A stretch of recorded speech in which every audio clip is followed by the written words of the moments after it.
নেতৃত্বের সঙ্গে আমরা কথা বলবো, একটু তালাকি ভাঙবে করেনি, তারপর নিশ্চিতভাবে আপনাদের তালাকি ভাঙবে।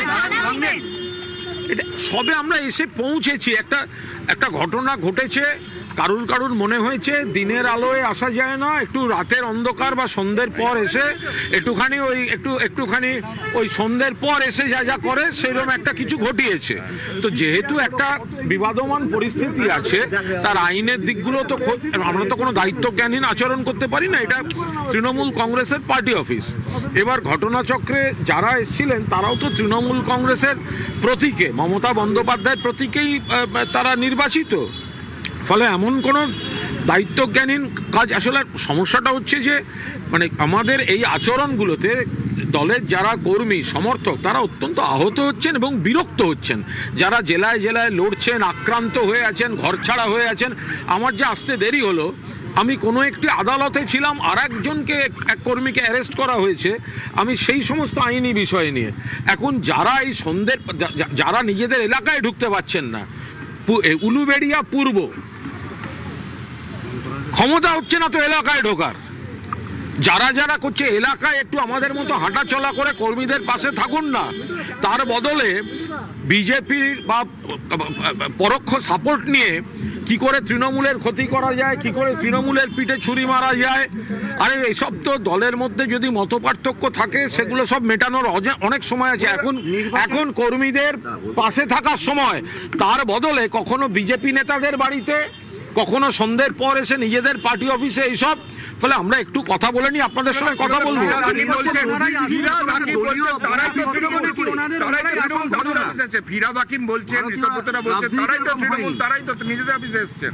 না, কেউ তো নিজেদের অফিসে আসতেই পারেন। আমি তো আবার বলছি, আমি কোনো দায়িত্বজ্ঞানহীন মন্তব্য করব না।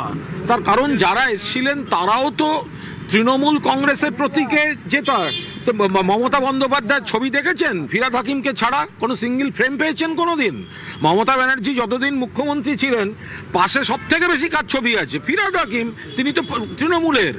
তো সুতরাং তিনি আসতেই পারেন পার্টি অফিসে। এবার সেটা কি হয়েছে, কিভাবে হয়েছে, কেন হয়েছে, কোন উদ্দেশ্যে হয়েছে, পার্টির কর্মীরা যারা আক্রান্ত হচ্ছেন চারদিকে, সেদিকে না গিয়ে কেন এরা সন্ধ্যের পর ঘুরঘুর করছেন অন্য উদ্দেশ্যে, সেগুলো আগে না জেনে নিয়ে দুম করে তো কোনো মন্তব্য করবো না।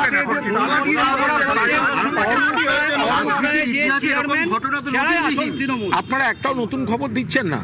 যেগুলো ওনারা সাংবাদিক বৈঠক করে বলেছেন, আমি আবার বলছি, আমি কোনো দায়িত্বজ্ঞানহীন মন্তব্য করব না।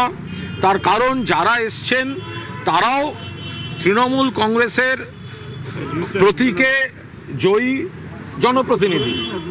কি হয়েছে, কেন হয়েছে দেখার। তবে কারুর যদি পার্টি অফিসে আসার হয়, সারা বছর আমরা যেমন নানা দরকারে আসি, এদের মধ্যে কেউ তো কতদিন বাদে এলেন নিজেরাও জানেন না। হঠাৎ সন্ধ্যাবেলা আসা, কেন আসা, কি আসা, সেগুলো আমাদের একটুখানি জেনে নিয়ে।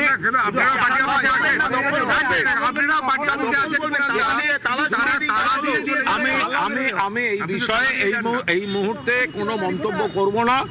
তৃণমূল কংগ্রেসের দফতর এবং এ নিয়ে আমরা কিছুদিন আগেই এখানে যে পুলিশ থানাটি রয়েছে সেখানে ডকুমেন্টও দিয়ে যাওয়া হয়েছিল যে কেন মানে এটা আমাদের মানে আপাতত আমাদের মূল অফিসটা তৈরির সময় এটা একটা অস্থায়ী, এটা সাময়িক একটা চলছে।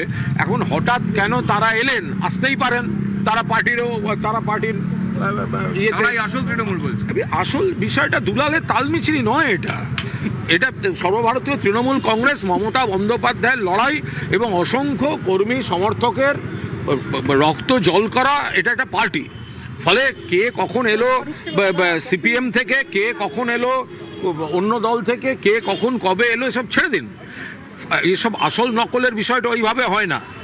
মমতা বন্দ্যোপাধ্যায়ের স্ট্রাগলের উপর দাঁড়িয়ে আপনি জিজ্ঞেস করুন না, যারা এসছিল তারা যে এমএলএ হয়েছে, নির্দল এমএলএ হয়েছে, যারা এসছিল তারা এমএলএ হওয়ার সময় একটা ফর্ম জমা দিতে হয়েছিল, ফর্ম এ আর ফর্ম বি। তাতে সই হচ্ছে মমতা ব্যানার্জি আর অভিষেক ব্যানার্জির, যে ওরা তৃণমূল এবং ওরা জোড়া ফুলের এই সার্টিফাই করেছেন মমতা ব্যানার্জিরা। আর আজকে বলছেন মমতা ব্যানার্জি নয়, এটা কোনো কাজের কথা। এই ধরনের কাজকর্মগুলো যাদের অঙ্গুলি হেলনে হচ্ছে অন্য সাপোর্ট নিয়ে হচ্ছে, সাধারণ কর্মী তৃণমূল কংগ্রেসের আসল কর্মীদের উপর অবিচার হচ্ছে। তারা শেষ করতে দিন। তারা যে যন্ত্রণায় আছেন, তারা যে কঠিন পরিস্থিতিতে লড়াই করছেন, আর কিছু নেতা বিজেপির হাতে তামাককে নিজেদের এলাকায় যাচ্ছে না, এলাকার মানুষকে একটা সার্টিফিকেট দিতে পারছে না, এলাকার কর্মীরা বিপদে পড়লে যাচ্ছে না, তারা শুধুমাত্র এমএলএ হোস্টেল, কলকাতা কার হোটেল, দিল্লি বিজেপির কার বাড়ি, এখানে হোটেলে গিয়ে কোন বিজেপি নেতার সঙ্গে এইগুলো করে বেড়াচ্ছে। ফলে